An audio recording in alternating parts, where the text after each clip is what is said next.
नमस्कार. शासनच्या यूट्यूब चॅनलवर आपलं सर्वांचं खूप खूप स्वागत आहे. आताच्या घडीची सर्वात मोठी बातमी. सरकारी कर्मचाऱ्याचे किमान वेतन 26,000 रुपयाचे पार. त्या संदर्भात इफ्सूच्या माध्यमातून संपूर्ण अपडेट सोयीस्करपणे पाहण्याला सुरू करूया. 8व्या वेतन आयोगामध्ये 10 मोठे बदल करण्यात येणार आहे. सविस्तर बदल पुढील प्रमाणे पाहूया. Feedback factor. नवीन वेतन आयोगामध्ये सुधारित वेतन श्रेणी या फीडबॅक फॅक्टरवर आधारित निश्चित केल्या जातात. 7वा वेतन आयोग हा 2.57 पट फीडबॅक फॅक्टर प्रमाणे निश्चित करण्यात आलेला होता.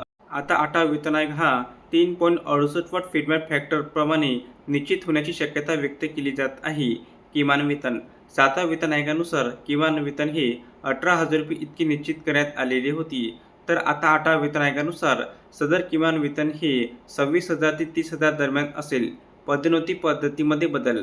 पदोन्नती पद्धत ही सेवा ज्येष्ठतेनुसार निश्चित केली जाते, परंतु 8व्या वेतन आयोगानुसार पदोन्नती पद्धत ही कर्मचाऱ्याचे कामाचे स्वरूप गुणांकानुसार केली जाण्याचा प्रस्ताव आहे. खाजगी नोकरीप्रमाणे वेतनवाढ पद्धत.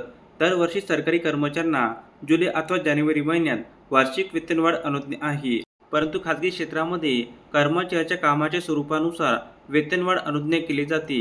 मग ते कामाच्या स्वरूपानुसार कमी अधिक असू शकेल.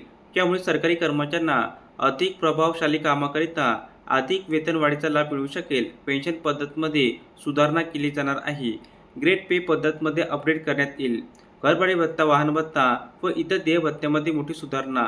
महागाई भत्ता मूळ वेतनामध्ये विलीन करण्याचा प्रस्ताव. तर अशा प्रकारे सरकारी कर्मचारी संदर्भात अतिशय महत्त्वपूर्ण अपडेट या इप्सूच्या माध्यमातून आपण पाहिली आहे. तर हा व्हिडिओ आपल्याला आवडला असेल तर चॅनलला नक्की सबस्क्राईब करा, लाईक करा, कमेंट करा आणि निश्चित नवीन अपडेट मिळण्यासाठी शासनच्या यूट्यूब चॅनलला सबस्क्राईब करायला अजिबात विसरू नका. धन्यवाद.